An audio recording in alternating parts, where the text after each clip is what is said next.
예수님께서 죽은 나사로를 살리신 이후에 많은 유대인들이 예수님을 믿게 됩니다. 이를 시기한 대제사장들은 예수님뿐만 아니라 죽었다가 살아난 나사로까지 제거하려고 합니다. 예수님께서 십자가에 달리시기 위하여 6월절에 예루살렘 성전을 방문하셨을 때에 이때 예루살렘에 예배하러 온 사람 가운데 헬라인들이 있었습니다. 이들이 예수님을 면담하기 위해서 찾아왔습니다. 이들은 유대교로 개종한 헬라인들이었습니다. 6월절 절기를 지키기 위해서 예루살렘을 방문했던 것입니다. 이들은 헬라어를 할 줄 아는 예수님의 제자 가운데 빌립에게 찾아와서 예수님께 면담을 요청했고, 빌립은 안드레에게 이 사실을 이야기하며 안드레는 빌립과 함께 예수님께 가서 그 이야기를 전합니다. 헬라인 가운데 예수님과 면담하고자 하는 자가 있다는 그런 말이었습니다. 성경에는 없는 이야기지만은 예수님께 찾아온 이 헬라인들에 대한 전설이 있습니다. 이 헬라 사람들은 에데스다 왕국의 사신들이었다는 것입니다. 에데스다 왕의 아들이 한센시병, 즉 문둥병에 걸렸습니다. 왕위를 이어받을 아들인데 그만 그 몹쓸병에 걸렸으니 왕의 근심이 될 수밖에 없죠. 그런데 소문을 듣자니까 유대 땅에는 예수라는 자가 있는데 문둥병자를 고칠 뿐 아니라 죽은 자까지 살린다는 소문을 듣습니다. 그래서 6월절 절기를 지키러 가는 이 사신들에게 왕이 부탁을 합니다. 그들은 어느 정도까지 알고 있었느냐 하면은 유대 종교 지도자들이 예수님을 죽이려고 하는 정보까지 갖고 있었습니다.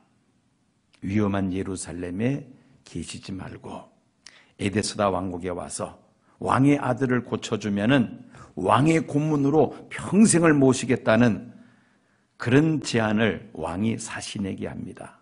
그 사신들은 6월절을 맞이해서 예루살렘에 찾아와서 예수님을 만나 이 이야기를 하고자 했던 것입니다. 그런데 성경을 보면은 이때 예수님께서 뭐라고 말씀하십니까? 전혀 동문서답 같은 말씀을 하십니다. 인자가 영광을 얻을 때가 왔도다. 전혀 겉으로 보면은 동문서답 같은 이야기죠.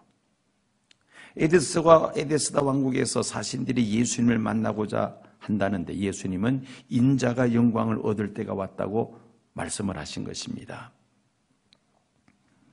예수님께서 영광을 얻을 때가 왔다는 것은 에데스다 왕국의 세속적인 그 영광을 말하는 것이 아닙니다. 십자가의 죽음 이후에 부활의 영광을 예수님께서 말씀하신 것입니다. 예수님은 십자가의 고난과 죽음을 땅에 떨어져 죽는 한 알의 밀알로 비유를 하셨습니다. 그 말씀이 오늘 본문 말씀입니다.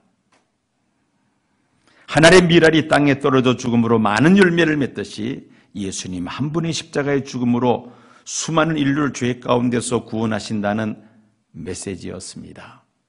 이제 정리를 해봅니다. 예수님께서 이 말씀을 하시게 된 그 배경을 살펴보면은 십자가의 죽음을 앞둔 예수님께 헬라에서 온 사신들이 예수님께 제안을 합니다. 에데스다 왕국에 와서 왕의 아들을 고쳐주면은 예수님을 왕의 고문으로 삼고 평생을 모시겠다는 것입니다. 즉 그런 세속적인 영광을 제안을 합니다. 이때 예수님은 또 다른 영광을 생각하시면서 말씀하십니다. 그 영광은 세상에서 누리는 영광과는 비교가 되지 않는 것이죠.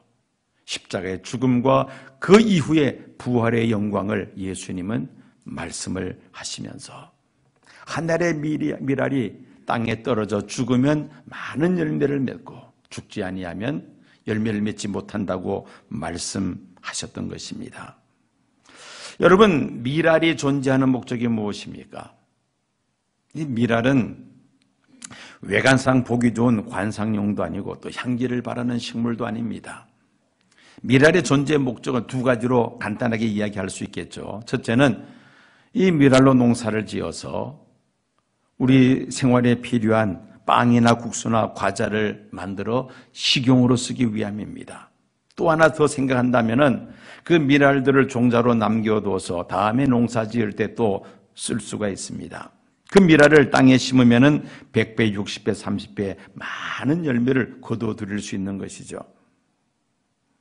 이 미랄이 존재하는 목적을 우리가 생각하면서 성도들이 이 세상에 존재하는 목적이 무엇인가? 하나님께서 왜 우리를 세상에 보내셨고 왜 우리를 하나님의 백성으로 삼아주셨는가? 그 존재 목적을 우리가 또 생각할 수 있어야만 합니다. 하나님께서 우리를 세상에 보내시고 우리를 하나님의 자녀로 삼아주신 것은 웨스트민스터 요리문답 1조 1항에 있는 문답처럼 하나님께 영광을 돌리기 위함인 줄로 믿습니다. 그것이 바로 우리의 삶의 목적이라는 것이죠. 성도들의 생활 속에서 많은 열매를 맺을 때에 농부 되시는 하나님께서 기뻐하실 줄로 믿습니다. 구체적으로 어떤 열매들을 생각할 수 있습니까? 갈라디아서 5장 22절을 보면은 9가지의 성도들이 맺을 수 있는 열매들을 말씀하고 있습니다.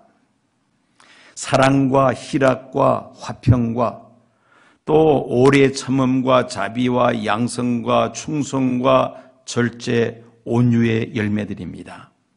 그 외에도 하나님의 나라와 교회를 위하여 물질로 봉사하고 우리의 몸으로 봉사하고 여러 가지 가지고 있는 재능으로 하나님 앞에 봉사하며 또 기도를 통해서 우리는 열매를 맺게 됩니다. 하나님 앞에서 가장 소중한 열매를 말한다면 전도의 열매입니다. 영혼 구원의 열매라는 것이죠.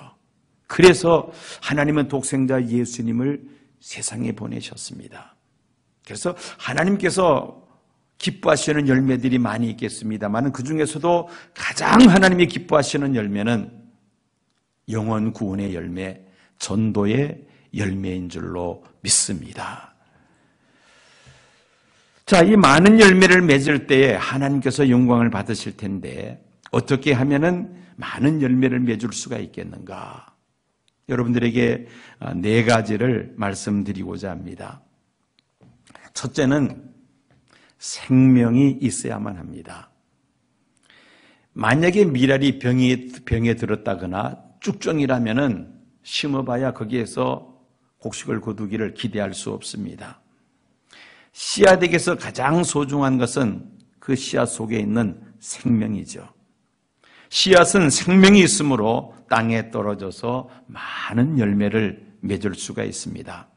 마찬가지로 예수의 생명이 우리 안에 있을 때에 우리는 하나님이 기뻐하시는 열매들을 맺을 수가 있습니다.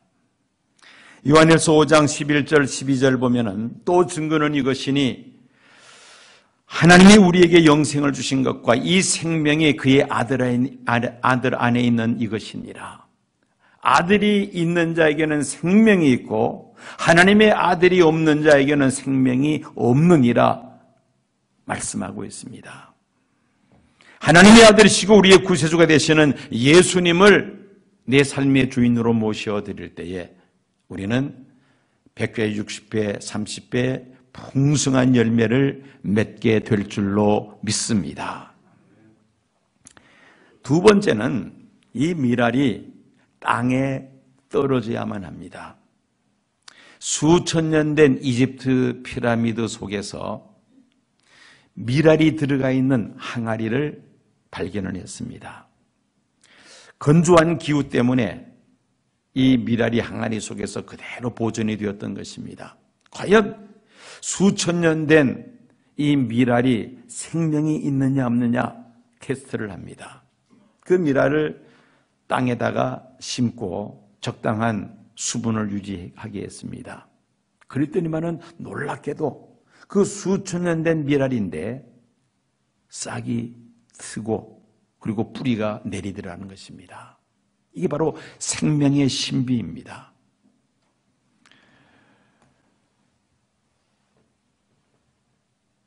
땅은 우리의 사역지를 의미하죠. 만약에 이 미랄이 땅에 떨어지지 않고 계속 항아리 속에만 보관되어 있다면은 영원히 그 미랄은 열매 맺을 수가 없습니다. 땅에 떨어져야만 합니다. 땅은 바로 우리 성도들에게 사역지를 의미합니다. 성도들이 사역지에 들어가서 땀을 흘리며 수고를 아끼지 아니할 때 우리는 열매를 맺을 수가 있습니다. 집안에 가만히 앉아만 있어가지고는 우리가 하나님이 기뻐하시는 열매를 맺을 수 없는 것이죠. 내가 떨어져야 될 땅이 어디입니까? 나의 사역지가 어디냐는 말씀입니다. 우리는 현실에 안주할 것이 아니라 과감하게 우리 자신을 사역지로 던질 수가 있어야만 합니다. 그럴 때 우리가 열매를 맺을 수가 있는 것이죠. 땅에 떨어져야지만이 이 미랄은 열매를 맺을 수 있다는 것입니다. 세 번째는 하나님의 은혜를 받아야만 합니다. 미랄이 땅에 떨어져 많은 열매를 맺기 위해서는 적당한 햇빛과 수분과 온도와 그리고 영양분이 공급이 되어야만 합니다. 외부의 도움이 없이 미랄 자체가 독자적으로 열매를 맺는 것은 결코 아니죠. 우리들도 마찬가지입니다. 하나님이 기뻐하시는 열매를 맺기 위해서는 우리도 마찬가지로 도움을 받아야만 합니다. 우리 스스로는 열매를 맺을 수가 없다는 말입니다. 열매를 맺기 위해서 우리가 받아야 할 도움이라면은 때를 따라 베푸시는 신령한 하나님의 은혜를 말합니다. 성령의 기름 부으심이 있어야만 합니다. 말씀과 성령으로 충만함을 받을 때에 사역지에서 아름다운 열매들을 풍성히 맺게 될 줄로 믿습니다. 2018년 새해를 맞이해서 40일을 날을 정하고 새벽마다 기도하고 있습니다. 하나님의 말씀에 귀를 기울이고 그리고 그 말씀을 붙잡고 우리가 기도하며 하나님께서 우리에게 때를 따라 도우시는 은혜를 간절히 사모합니다. 왜 우리가 이렇게 은혜를 받아야 합니까? 은혜를 받지 아니하면 우리 힘으로서는 열매 맺을 수가 없습니다. 정말 하나님 앞에 좋은 열매를 맺기를 원한다면 은혜를 받아야만 합니다. 은혜 받기 위해서 우리가 이런 신년 40일 특별 새벽 부흥회를 하는 거 아닙니까? 새벽마다 나와서 하나님의 은혜를 충만히 공급받아 2018년 한 해 좋은 열매들을 많이 맺는 성도님들 되시기를 축원합니다. 그리고 네 번째 가장 중요한 포인트입니다. 미랄이 많은 열매를 맺기 위해서는 땅에 떨어지고 또 적당한 수분과 온도와 영양분을 공급받아야 합니다마는 더 중요한 것이 하나 있습니다. 더 중요한 것은 땅에 떨어져 죽어야 한다는 것입니다. 죽지 아니하면 하늘 그대로 있고 죽으면 많은 열매를 맺느니라. 예수님의 말씀입니다. 1865년 아주 추운 눈보라가 치는 겨울 영국의 사우스 웨일즈의 어느 언덕에 한 여인이 아기를 안고 언덕을 지나가고 있었습니다.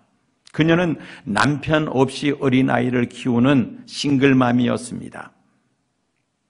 갓난 아기를 안고 눈 덮인 길을 가다가 그만 그 눈보라 때문에 길을 잃어버리고 말았습니다. 산속에서 헤매다가 길을 찾지 못하고 그만 얼어 죽고야 합니다. 눈보라가 다 그친 다음에 사람들이 이 여자가 앉아서 얼어 죽어 있는 것을 발견합니다. 근데 더 놀라운 것은 완전히 알몸으로 얼어 죽어 있는 모습이었습니다. 그런데 이 여인이 안고 있는 그 아기, 추운 겨울에 그 아기를 살리기 위해서 자기 옷을 하나씩 하나씩 벗어서 아기를 감쌌던 것입니다. 놀라운 것은 그 엄마는 얼어 죽었지만은 그 품속에 있는 아기는 살아 있었다는 것입니다. 어느 착한 사람이 이 아기를 데려다가 입양해서 키웠습니다. 이 아기가 커서 50년 지난 다음에 1916년 영국의 수상이 됩니다. 그 이름이 데이빗 로이드 조지 수상입니다. 그는 자기의 어머니가 그 어머니 이야기를 어렸을 때부터 들으면서 자랍니다. 자기를 위하여, 자기를 살리기 위하여 어머니가 대신 죽었다고. 그 추운 날 자기를 살리기 위해서 어머니가 옷을 한 벌씩 한 벌씩 벗어서 아기를 감싸서 보호하다가 결국 어머니는 얼어 죽었다는 사실을 어려서부터 들으면서 자랐습니다. 그는 한평생 자기를 대신하여 죽은 생모의 그 뜨거운 사랑에 감격하면서 마침내 영국의 최고의 지도자의 자리에 앉습니다. 한 사람이 죽어서 많은 열매를 맺게 된다는 그런 실화입니다. 이 씨앗의 구조를 보면 크게 세 수로 나눌 수 있습니다. 씨눈이라고 말하는 그 배가 있죠, 배. 그리고 그 배, 씨눈을 에워싸고 있는 배젖이 있습니다. 영양분이죠. 그리고 그 바깥에는 딱딱한 껍질이 있습니다. 씨앗이 땅에 떨어져서 배에서 새순이 올라오기 위해서는 그 딱딱한 껍질이 끼워져야만 합니다. 이 딱딱한 껍질이 그대로 그 형상을 유지하면은 그 속에서 새순이 올라올 수가 없습니다. 우리가 열매를 맺는 삶을 살기 위해서는 부서져야 할 껍질이 나에게 있다는 사실을 기억해야만 합니다. 예수님은 이 껍질이 부서지는 것을 죽는 것으로 말씀하십니다.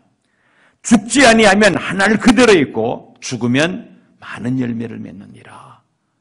이 딱딱한 껍질이 깨어지는 것을 죽는 것이라 예수님은 말씀하신 것입니다. 바울은 죽어야 열매를 맺는 원리를 알고 실천에 옮긴 대표적인 사람이었습니다. 바울은 예수님을 영접하기 전에 겹겹이 에워싸고 있는 두꺼운 껍질 속에 쌓여 있었던 사람이었습니다. 그 한가운데에 어떤 껍질이 있었느냐면은 혈통의 껍질이 있었습니다. 히브리인 중에 히브리인, 즉 정통 유대인이라는 그 껍질이 있었습니다. 그 위에는 종교적 껍질이 에워싸고 있습니다. 유대인의 율법에 대하여 어떤 바리새인보다 더 뜨거운 열정을 가지고 있었습니다. 바리새인 중에 바리새인이라고 그는 스스로 고백하고 있습니다. 종교적 딱딱한 껍질이 에워싸여 있었습니다. 그 위에 또한 학문의 껍질이 에워싸고 있었습니다. 당대의 최고 율법학자였던 가말리엘의 문화에서 바울은 공부한 사람이었습니다. 학문적인 또 딱딱한 껍질이 에워싸고 있습니다. 그런데 그 위에 또 하나의 껍질이 있습니다. 그것은 가문의 껍질입니다. 그는 유대인으로 태어났습니다마는 어릴 때부터 모든 사람들이 부러워하는 로마 시민권을 가진 사람이었습니다. 이런 껍질로 겹겹이 에워싸여 있었던 사도 바울. 이 껍질들이 바울로 하여금 지나친 자만심과 자부심을 갖게 하므로 그는 교만해졌습니다. 예수 그리스도의 복음이 그에게 뚫고 들어올 수가 없었습니다.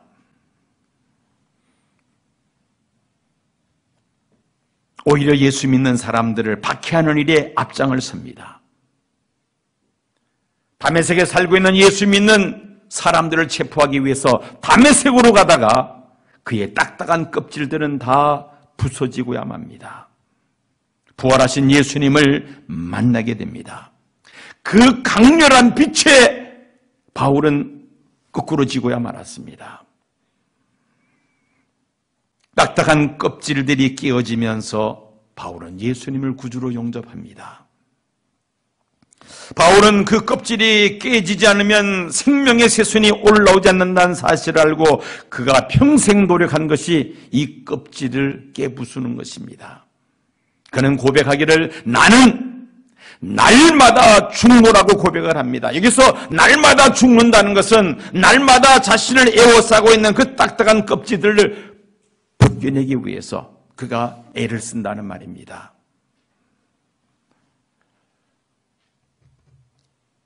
고린도전서 9장 27절에 그는 고백을 합니다. 내가 내 몸을 쳐서 복종하게 하면 내가 남에게 전파한 후에 자기가 도리어 버림이 될까 두려워함이로다. 자기를 쳐서 복종시킨다는 것은 자신의 두꺼운 껍질, 즉 자신의 자존심과 욕망과 고집과 지식과 경험과 심지어 물질과 생명까지 예수님께 내려놓는 것을 의미합니다.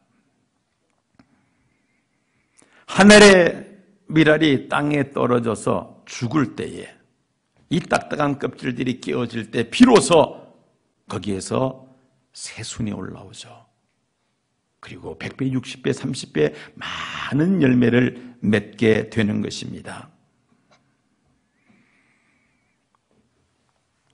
전쟁 중이었던 월남의 어느 고아원에 박격포 포탄이 떨어지면서 선교사와 몇 명의 어린이들이 숨을 지며 죽습니다. 그리고 8살 된 한 어린 소녀가 심한 치명적인 부상을 입었습니다.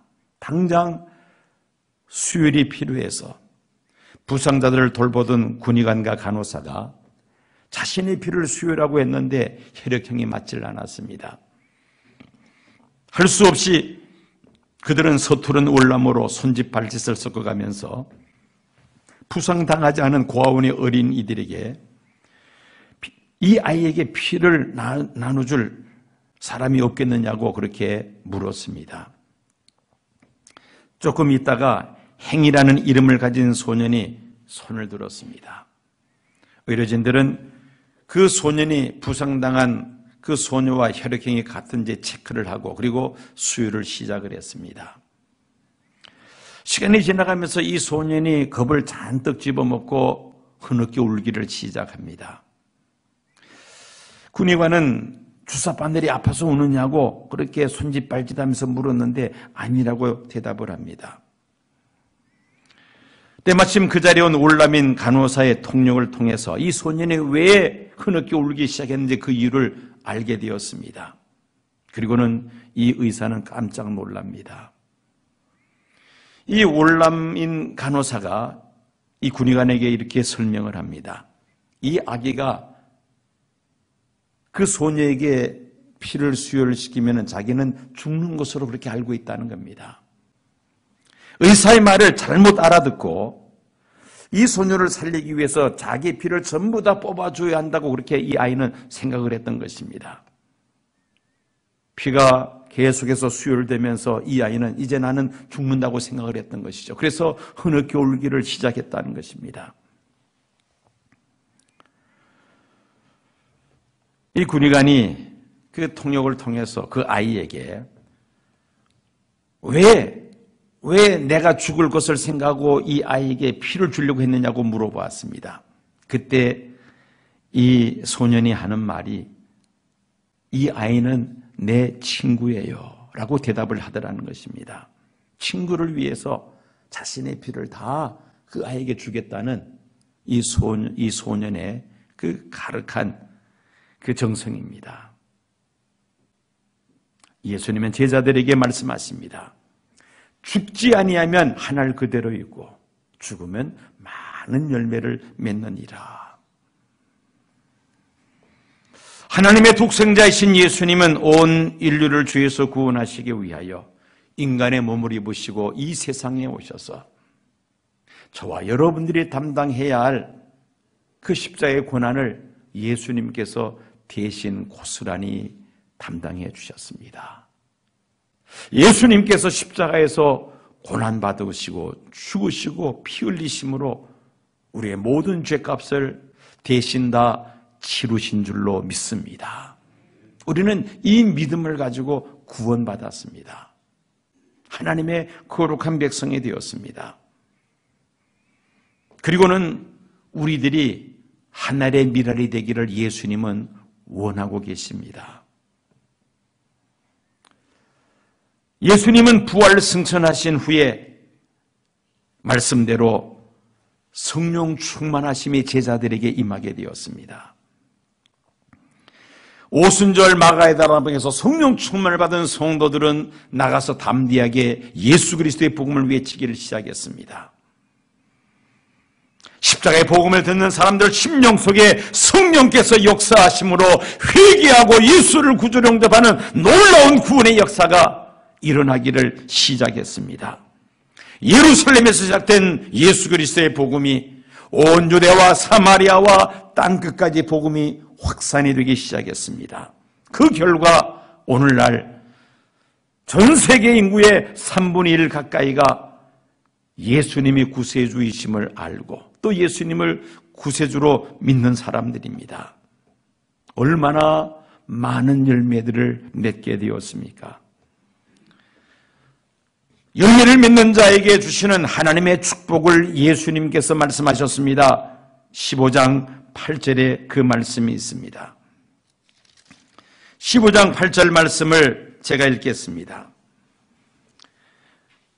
너희가 열매를 많이 맺으면 내 아버지께서 영광을 받으실 것이요 너희는 내 제자가 되리라. 하나님께서 영광을 받으시고 우리는 예수님의 제자가 될 것이라고 말씀하셨습니다. 우리가 그리스도인으로서 세상을 살면서 하나님께로부터 우리가 받을 수 있는 가장 영광스러운 호칭이 있다면 무엇이겠습니까?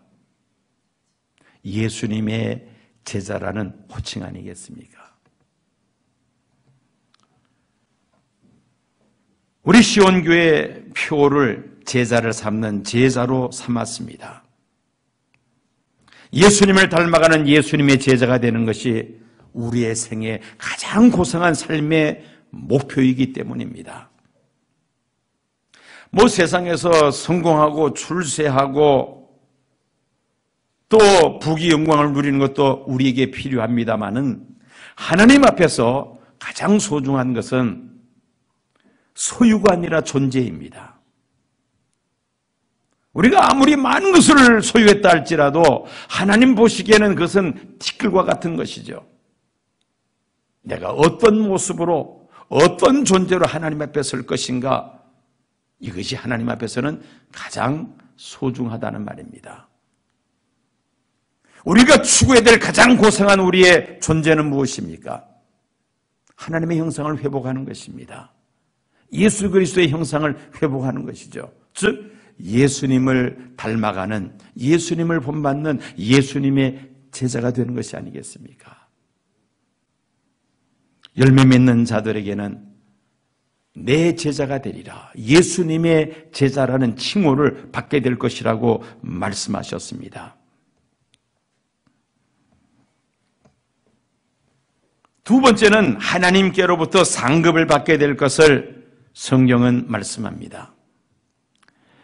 코카콜라의 창업자 아더 G 캔들러 2세는 알코올 중독자였습니다.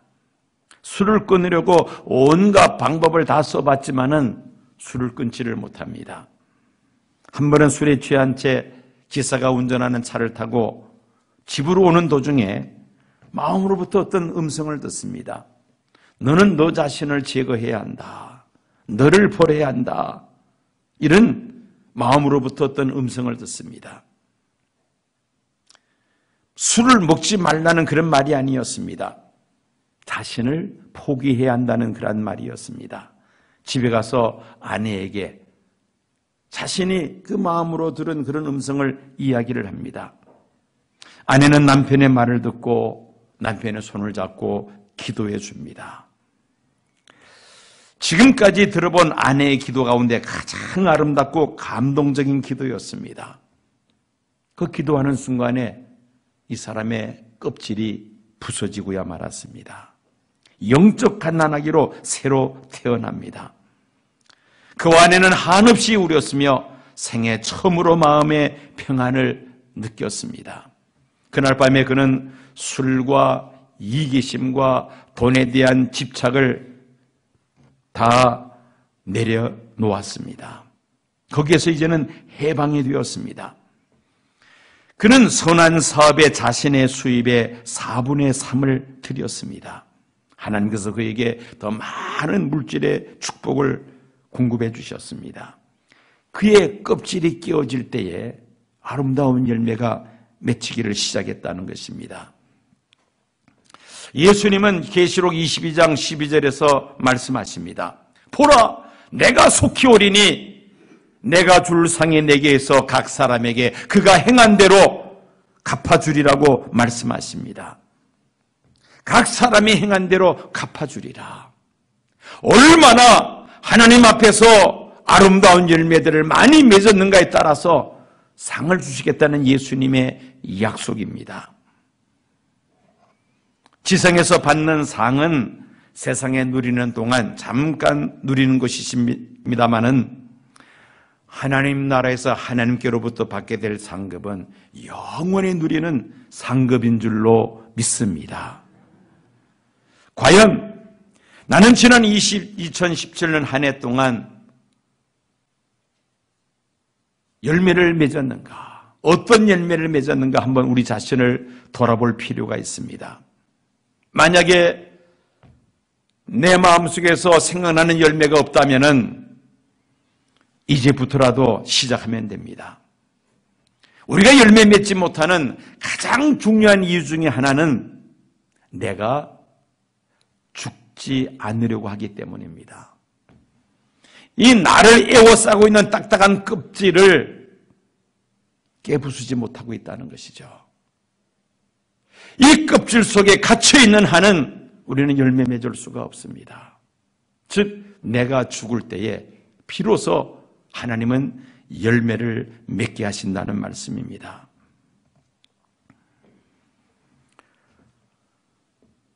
땅에 떨어진 밀알이 죽지 않고 살아있다면 열매를 맺을 수 없습니다.